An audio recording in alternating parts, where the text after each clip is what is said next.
Dr.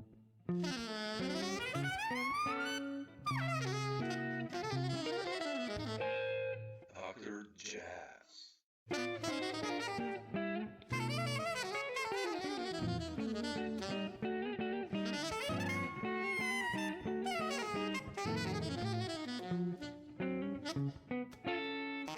And Dr. Jazz. I want to ask you about Lost first, the last one, Oh, okay.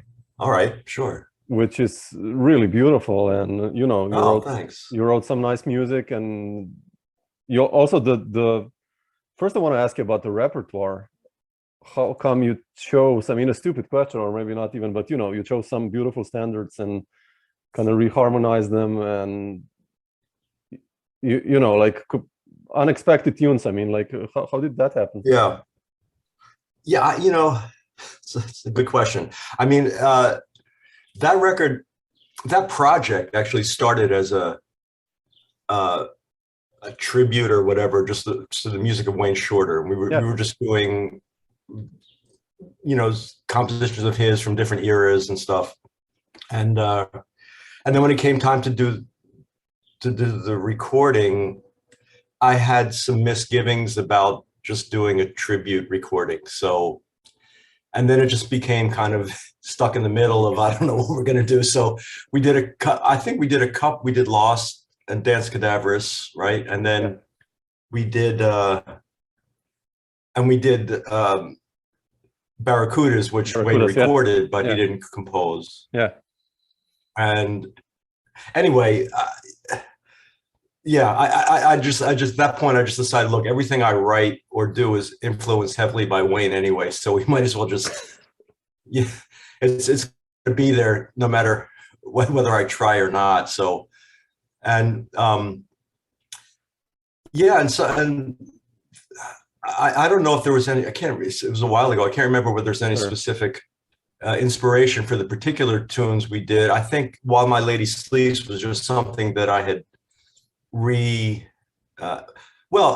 guess there is a connection there, because that melody there is quoted by Wayne in some of his solos, and Okay, that's cool. I mean, I guess that was possibly the connection there. That's,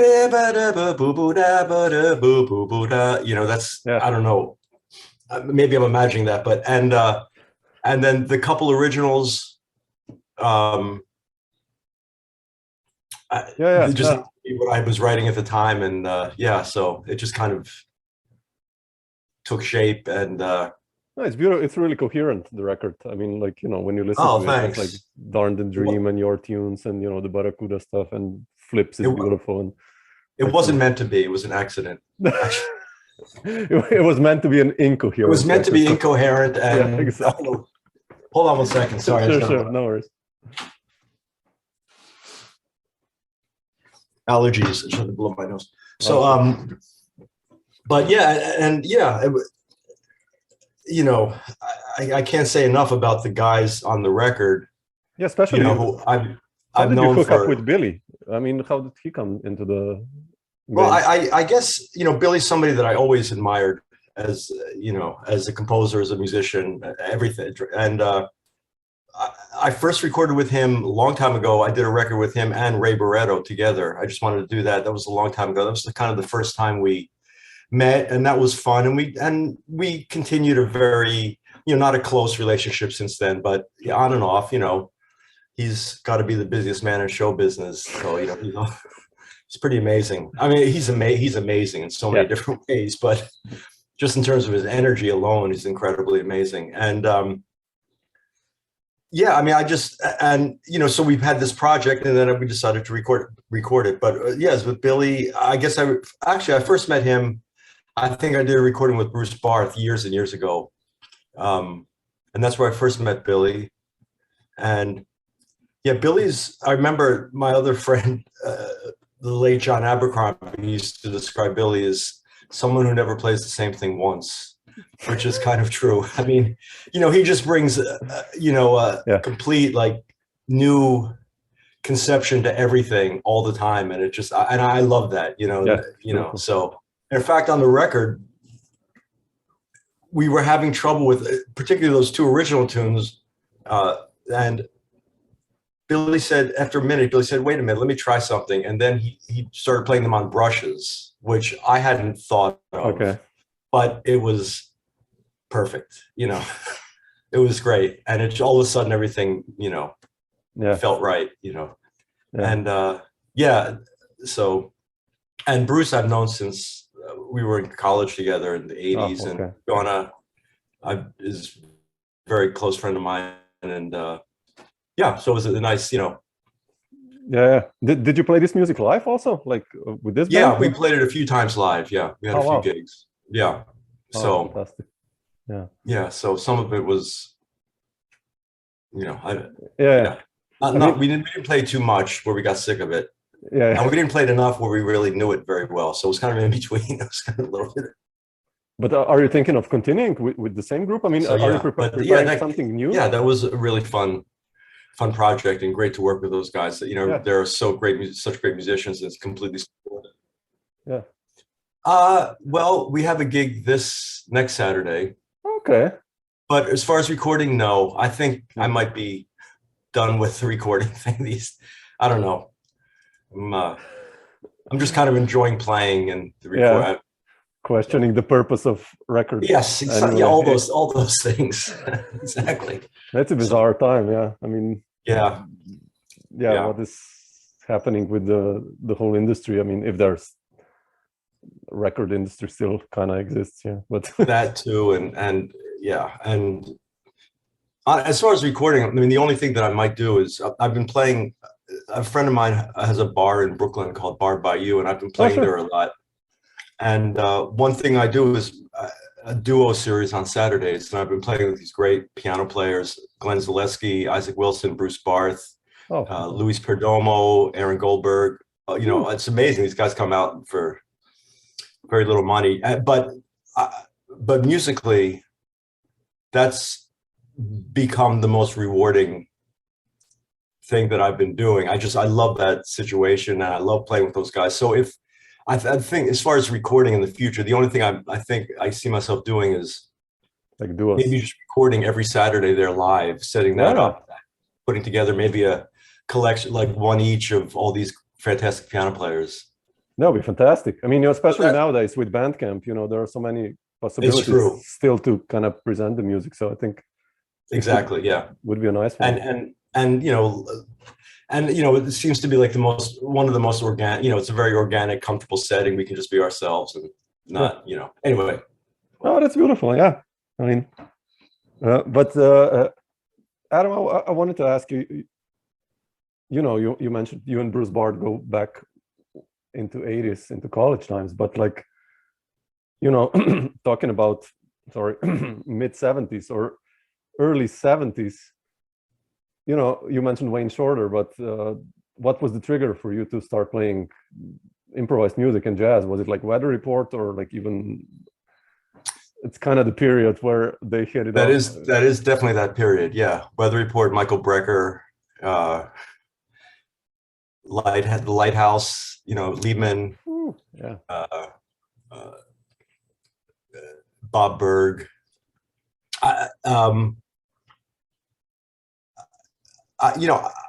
Whenever I think about that, I can never identify a particular thing that drew me to it, but yeah, I mean, I really can't answer that question. I'm not sure what it is. But did you see those groups live, like Weather Report and stuff? No, I never did. Never, really? Oh, okay. No, I think I might. Maybe I was a little young. I'm not sure. I've seen all their videos, but I have all their records. Oh, sure, definitely. Yeah. I met Jocko in Miami once. Oh, seriously? But yeah, like he was kind of passing through as he did a lot. Yeah. No, it's funny. Yeah. No, I'm asking because like usually people have these moments, like they heard like Coltrane for the first time or something like that, and it's like, wow, man, what was that? Right. No, I can't. I mean, first of all, my memory is terrible in general, but I can't remember any specific moment, which is, I don't know. I don't know if that's weird or not, but yeah. No, for sure. Yeah. It's like all one huge those Exactly, that you create anyway. So, yeah. but where did you study then in the 80s? Well, first I went to University of Rochester, and I wasn't a music major, but I took some classes at Eastman, and I was in the improvisation. I actually I'm going to share a funny story about my time. It was my first year improvisation class at Eastman, and we were there for our juries.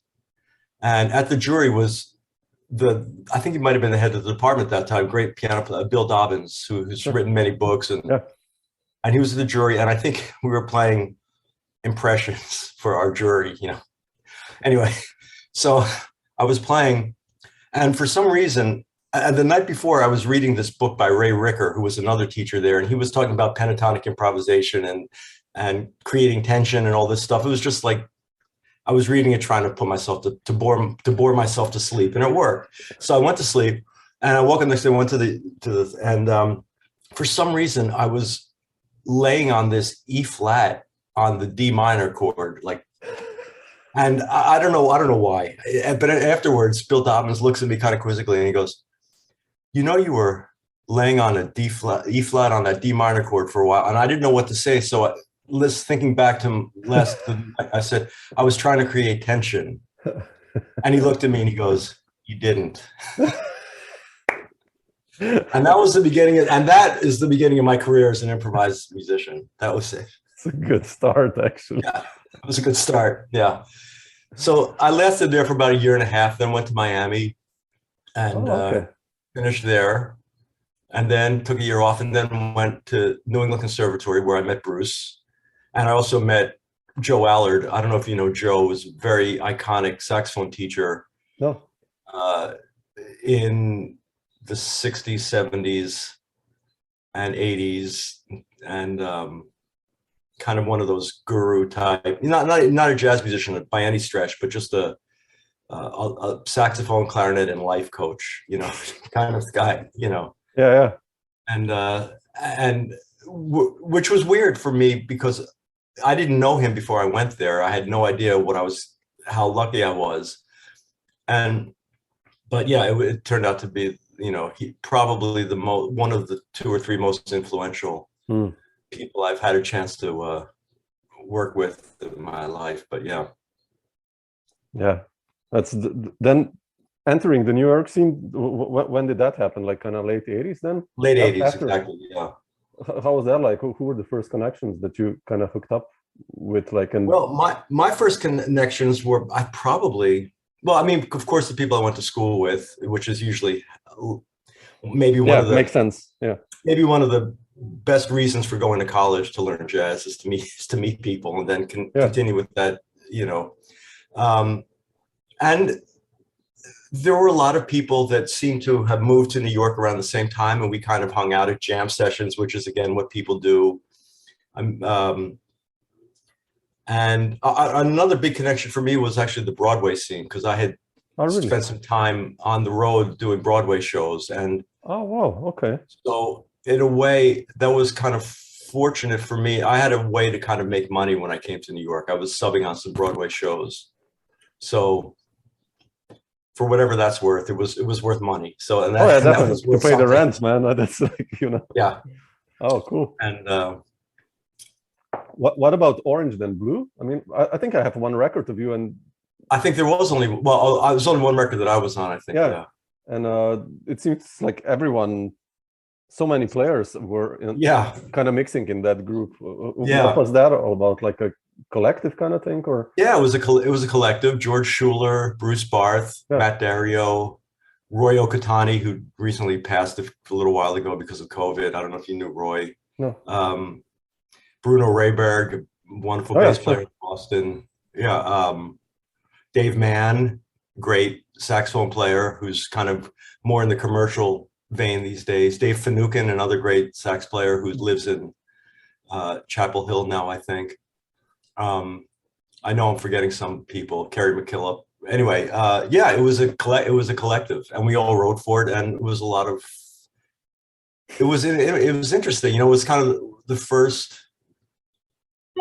Sorry. Let me. Oh no. Sorry. Let me quit my my email spam.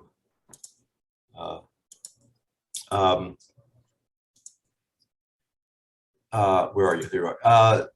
Yeah, I mean, musically it was great. Interpersonally, it was interesting, dealing with a collective at that size, it was a good learning experience for all of us. There was no leader basically. So that was kind of an interesting experiment. Yeah, that can be heavy. Yeah. Yes. Interesting. And yeah, it was, it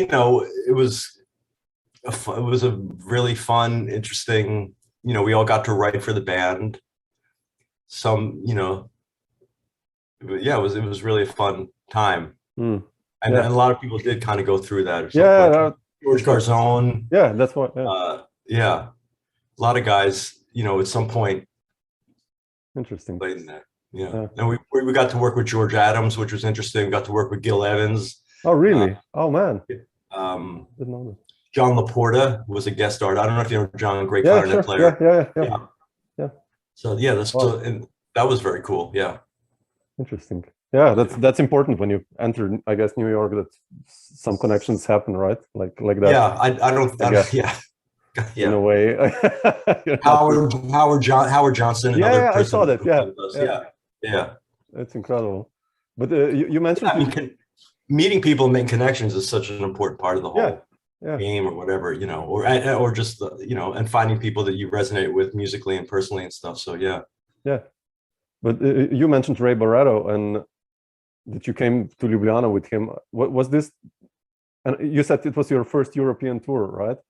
But how did this connection with Ray happen, and your affinity actually to Latin music? Because no, I mean, I think it is interesting. I think, again, it was because of connections I had with people that played in his band, and they told me he was having auditions, and I went to audition. Oh, okay. And I don't think, I know I wasn't his first choice. His first choice was Ralph Bowen, but Ralph wasn't available for this upcoming recording session he was doing. So 10 years later, I was still with it. Yeah. So, no, I mean, it's amazing how things like that happen. And it was great, and the whole Latin thing, I hadn't, I admit shamefully that I had really no idea who Ray Barretto was before I went to the audition. And, what a legend he was in Latin music. I also shamefully admit that I had very little experience with Latin music, even though I went to school in Miami for 3 years, which, every sax player played in merengue bands or salsa bands in Miami, but I didn't. But somehow I think it was maybe a good mix of somebody who had no idea what was going on, and, it's a combination of two different perspectives. Together. And Ray was an incredible jazz fan. I mean, his idols were Charlie Parker and Frank Sinatra. And his fantasy was always to have Charlie Parker playing with Frank Sinatra, which never happened, but that was his fantasy.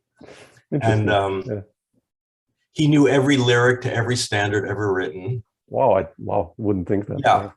Yeah, so he was like a real jazz fan, and he made a courageous move to leave like an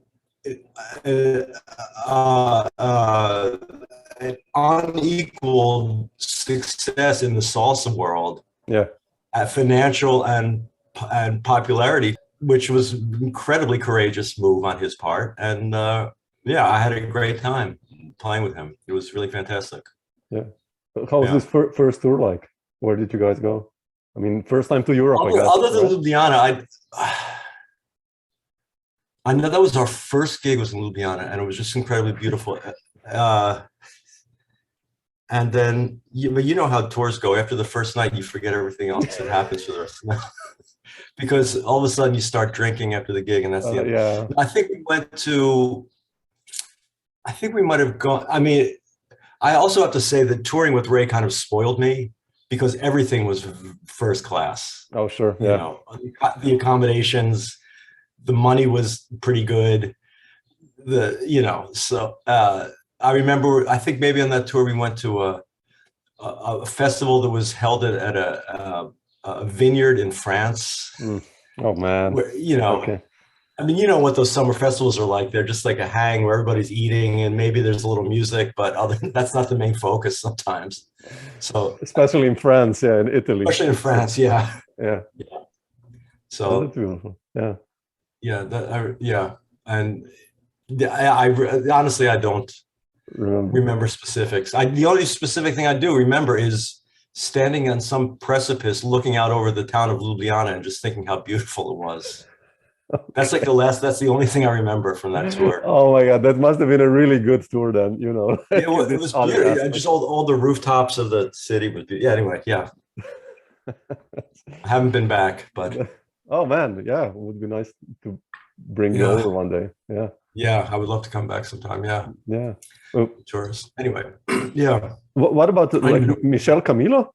How did this one have? I have Essence, the record you did. Oh, that's some tricky music like there. Yeah, I kind of forgot about that. That Michael Mossman called me out of the blue. I hadn't talked to Michael since we played in Ray's band. Ray, right? Really? Yeah. Okay. And he put together a big band, and we went in and recorded this incredible music that he wrote that was incredibly difficult.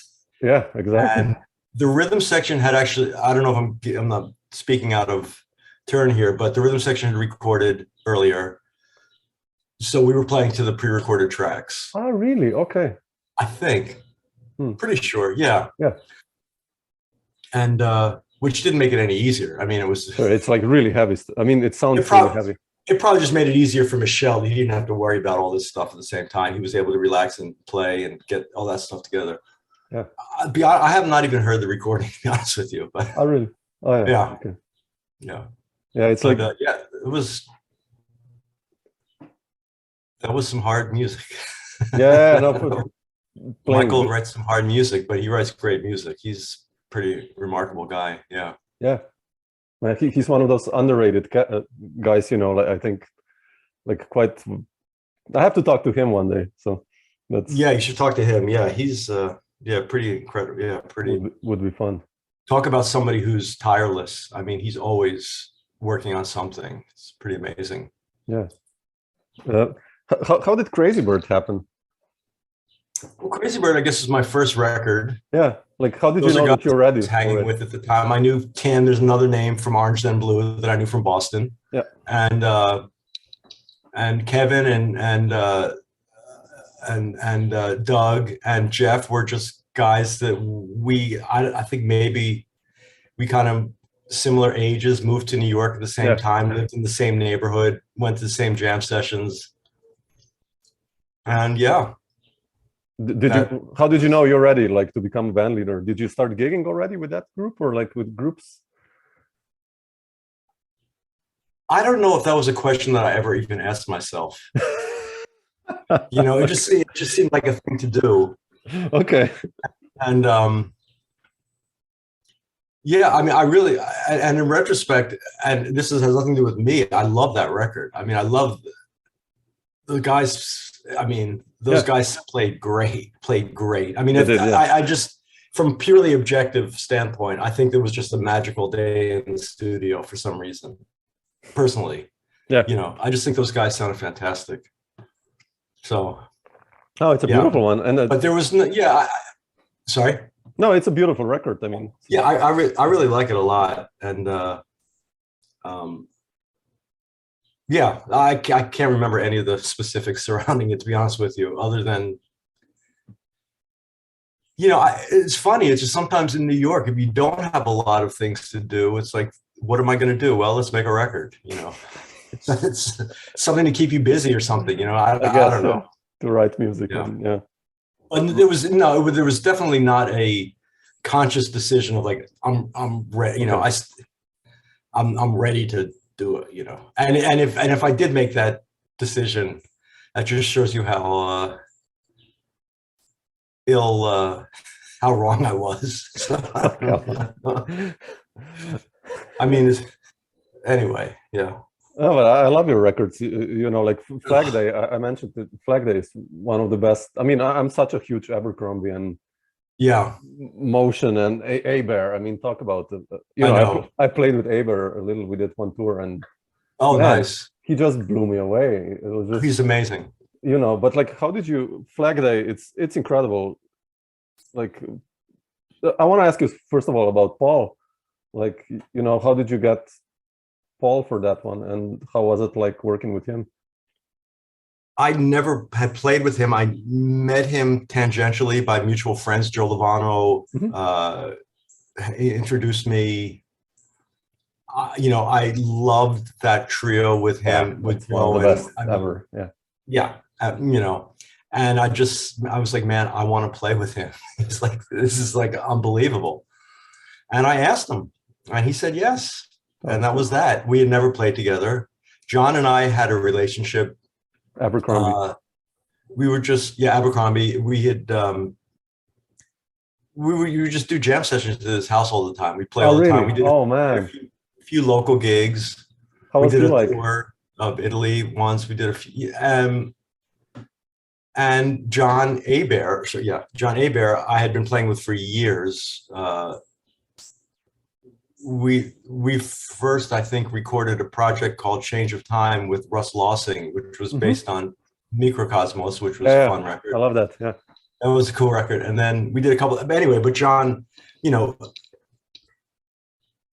I mean, you play with John, so the chance to play with him is an easy choice. So, and I thought that would be a good combination, and I thought it was. It went really well. It was recorded live. It was you were all in one room, all like surrounding each other, which was great. Yeah. Paul was a little protected, just drums wise, sure. But we were all in, I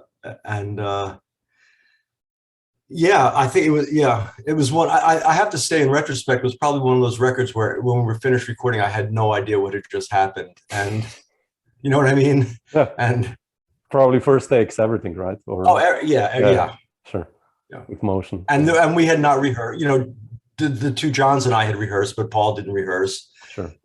With us, which would have made no difference. It's probably better that we didn't. And absolutely. Yeah. He was perfect. I couldn't imagine anything that was more and it was nice. Yeah, we just had a nice time, and it was a fun experience. Yeah. How was playing with Abercrombie like? I mean, he's one of my heroes. Like the greatest guy, funniest guy.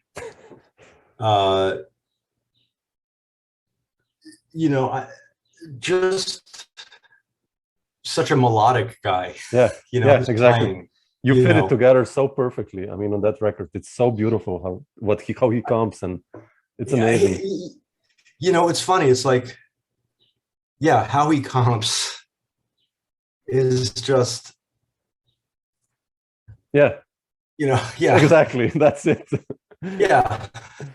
It's like, I don't understand that concept of how these great compers comp. But it's like Jim Hall on the bridge. It's like Jim Hall. Yeah. It's like, it's like so, it's just such an art, I'm sure it's just, most of it is just about listening in a great way, but same with Paul, same with John, same with all those guys, it's like, it's for me who plays a melodic instrument. And I have been trying to comp a lot more with people that I play with, but the concept of comping is just such a deep, just having this conversation, having this relationship with people is such a deep thing, inexplicable. It's like, it's like any relationship you have with people, just personally, like you connect, you resonate with, or you don't. And if you don't, that's fine. It's just, and if you do, that's great.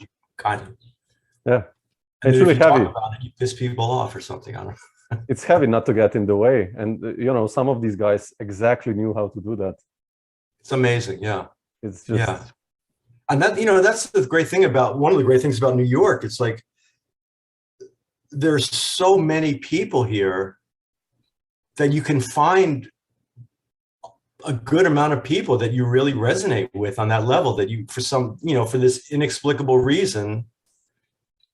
And it's not necessarily your best friends either, too. It's like, it's just, and when you find it, it's like, wow, it's nothing's better, right? Yeah. We've all been there. Yeah. Yeah. So many players. Yeah. It's really curious, like how many, of each instrument. If there's like a list of players, if you would write down already when I'm doing these interviews now, and when I see the players, I just go through the CDs I have, and it's just like the amount of players. It's saxophones. It's just like I don't know, 200. And then there's probably an equally long list of people that you've never even heard of yet that are young, and you will. And in 20 years they'll be, but it never stops. And these great, incredibly, talented people. Just it's amazing. Yeah, it's incredible. Talking about Flag Day. Again, you had, like Paul Motion, which is like, you had to write music that kind of fits him. And how did you do that? Or like, I mentioned Flips from the last one, from Lost. Like, how do you approach writing? When does it, where's the trigger for you to start a tune, let's say, or? Yeah, that's a good question. I think I have a lot of different triggers. First of all, I don't consider myself a composer by any stretch. I think, and I think this speaks to those triggers. I think sometimes I just hit on something by accident that seems catchy, or something that I think that can be expanded upon. Sometimes things are just like Flips, for example. I think that's one piece that I actually sat down and composed. That kind of, but even so, I think it all kind of came organically to me. There was no system or anything. It was just where I allowed my imagination to take me. Yeah. But yeah, I think I do a lot of writing both on my horn and on the piano, and because I do play a lot of piano, and it just usually I think comes from just screwing around and just hitting on something interesting. But I did do a couple things.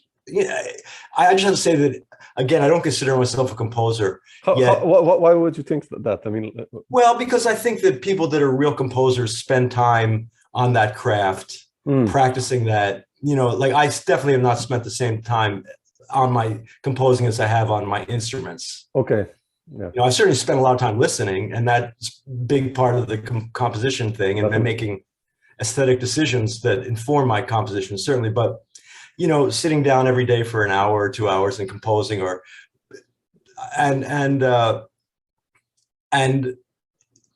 I hear, I just, so I would say that I have no method. I just pick and choose from all the different methods of composition. You know what I mean? Okay. Sometimes it'll be a germ that I manipulate. Sometimes it's just a little melodic thing that's all it is. Sometimes it's a through composed thing that I just follow myself through. Sometimes it's from sitting around and coming up with some interesting chords on the piano that I like, and it can be a million different things. Yeah. And but though recently I loved working on this record I did called Beckon, which was like with groups I work with now with Billy Mintz and Steve Cardenas, this trio. Oh, really? Oh, man. Yeah. Do you have a record out, or? It's on Sunnyside. Oh shit! I have to find it. Oh, I didn't know that. Wow. Yeah, and I composed music for an ensemble of 3 woodwind players, and the trio Billy, Steve, and I, and that took a lot of work and a lot of time composing, and that was really fulfilling, and I thought it came out really well. So that was. You like composing otherwise? I mean, like, or is it like a job, like when you have to compose, that it's like? For that, I loved it. I loved it. Oh yeah. It gave my life meaning for a little while. And then it was over, and my life had no meaning. So now I have to find something else. See, you need to record something new. I need to, just exactly. But no, that was really a lot of fun, and the whole process, was. Hearing it, rehearsing it, hearing it, changing it, rehearsing it. Yeah, that was a really fun thing. Oh man, I have to find this one. I mean, I love Steve Cardenas. I'm such a fan of his playing. He's Yeah, Steve is great. Yeah. amazing. Cool. I'll check it out on Sunnyside, you said. Yeah. Cool. I think did we do another one with Steve and Billy? I don't think so. I don't remember. But yeah. No, but I have to find it. You know, it's I like that record, and I'm very proud. I also took the photograph on the cover. I took the photograph on the cover of a recording I did called Reflections, which I'm very proud of that photograph. I'll be focused on the photograph as well. Yes. Listening to the music, like, okay. Yeah, forget the music. The photograph. Yeah, forget just the photograph. Is cool.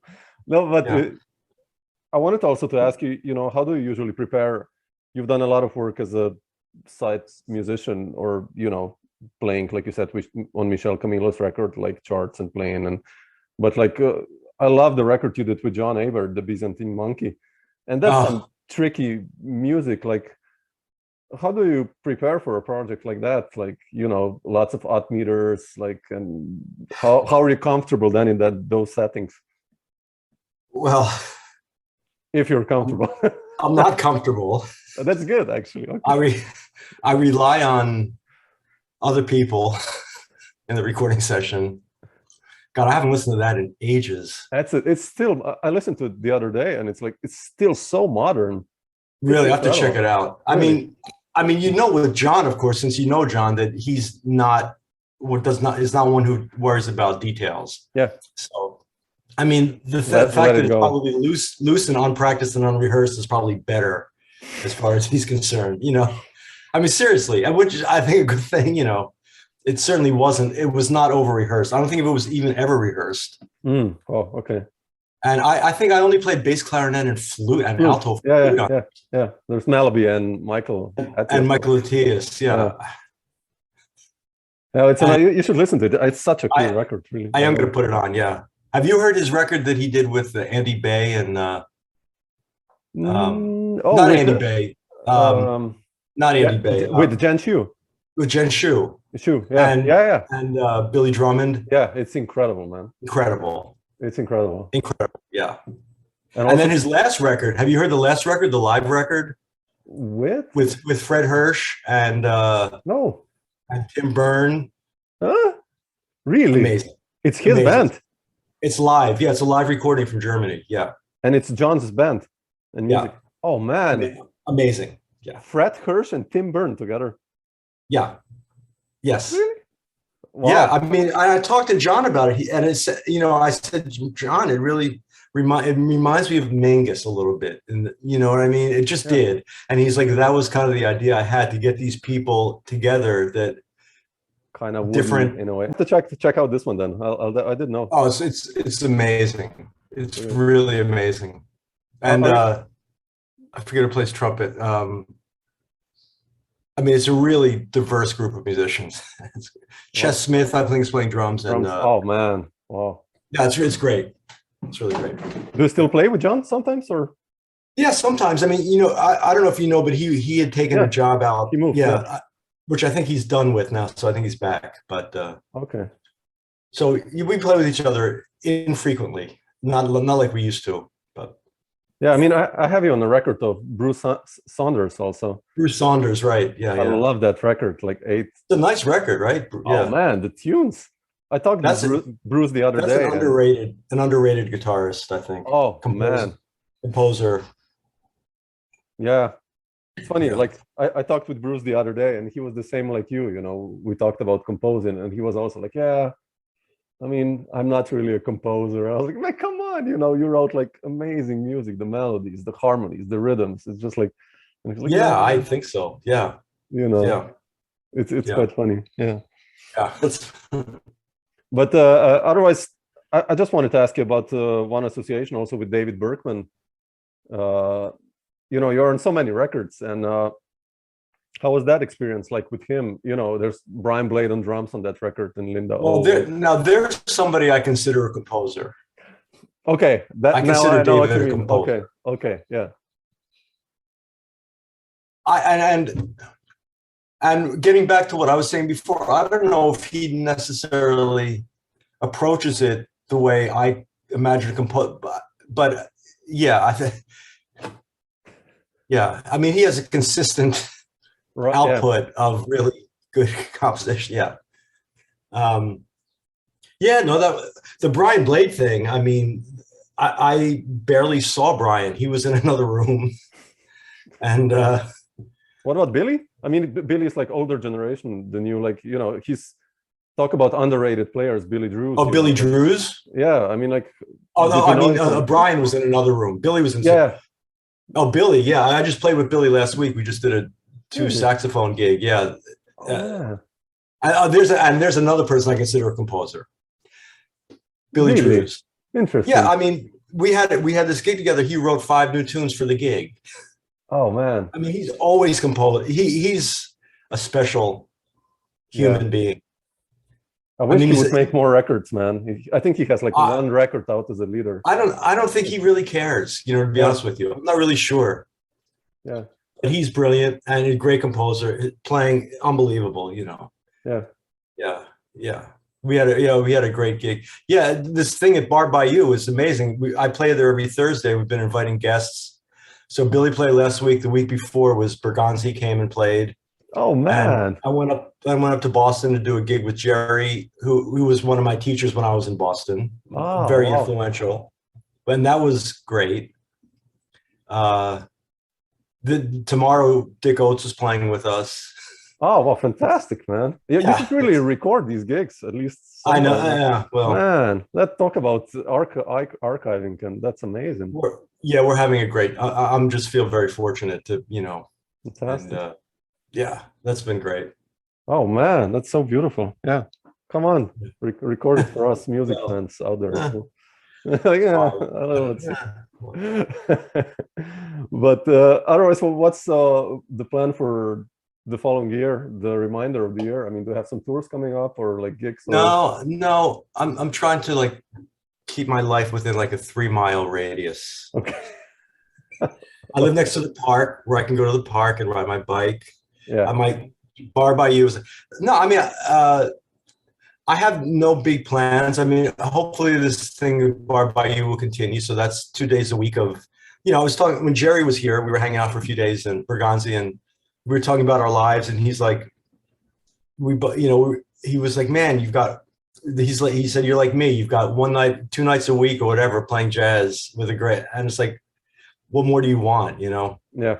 And in a way, it's, you know, I feel very fortunate. It's great. So, yeah, no big plans. I'm very excited coming. I don't know if you know Luciana Sosa. Yeah, she's a singer. Yeah.